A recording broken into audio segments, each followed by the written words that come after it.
The Iran-backed Hezbollah began attacking Israel from the north shortly after Hamas's October 7 assault on southern Israel. Shelling on Israel's northern border has led to the evacuations of tens of thousands of people from areas on both sides of the frontier. And Israel says that it prefers diplomacy to end the Hezbollah conflict. Meanwhile, Israeli tanks have pressed deeper overnight into the western areas of Rafah. Let's look at this report. As the unrest in Gaza scales down by the Israeli forces, the focus is increasingly drawn to the northern border and the threat from Hezbollah. Shelling on Israeli border has led to the evacuation of thousands from areas on both sides of the frontier. Aiming for diplomatic solution to resolve conflict with Lebanon's Hezbollah, Tel Aviv has been discussing with White House to end the intense military operation in Gaza with an arrangement with Hezbollah. Israel's Defense Minister Yoav Gallant held talks with US Secretary of State Antony Blinken in Washington. Blinken emphasized the need for post-conflict Gaza plan. We believe in this arrangement. Some are more skeptic than us, but we and the Americans believe in it. And we will dedicate long weeks now in an attempt to reach an arrangement. If there will not be an arrangement through diplomatic means, everyone understands that there must be an arrangement through other means. For now, we prefer to focus on the diplomatic campaign. Israel's military said its forces had targeted terrorists overnight in Gaza City who had been involved in the planning of attacks on Israel.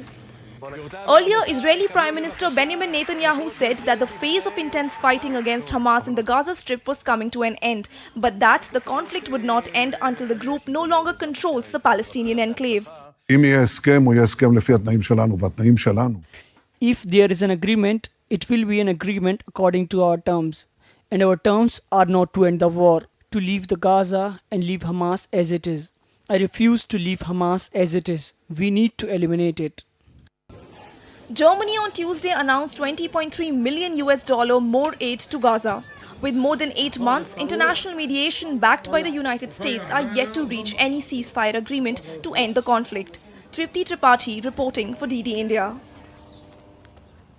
And DD India correspondent Sarah Coates now joins us from Tel Aviv with an update. Sarah, what more can you tell us about Israel's diplomatic efforts to avoid an escalation of the conflict with Hezbollah? Hello there, Mark. Well, it is a very dangerous situation. There's a lot of fear over any possible miscalculation from either side that could really tip this region into all-out war, which could potentially drag in Iran. Now, you mentioned this diplomacy, and that is really what we've been seeing over these past few weeks as fear mounts within the international community of what I just spoke about, a wider regional war. And this, of course, is why Israel's Defense Minister Yoav Gallant is in the United States. He's met with US President Joe Biden's, one of his top envoys, Amos Hochstein, and he said that Israel is ready for every possible scenario, whether this be a military scenario or a diplomatic scenario. Now, he also met with US Secretary of State Antony Blinken, with Blinken underscoring the importance of avoiding further escalation. But in saying this, on the ground, Mark, this cross-border fire continues from southern Lebanon into Israeli territory and vice versa, with a number of rockets and drones sent into northern Israel over the past few hours.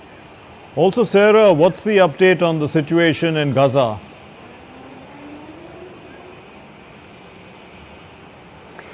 Well, we have heard from the United Nations, which has come out to say that around 500,000 people on the ground are facing what it's calling catastrophic hunger. Now, this comes as fighting is happening right across the Strip.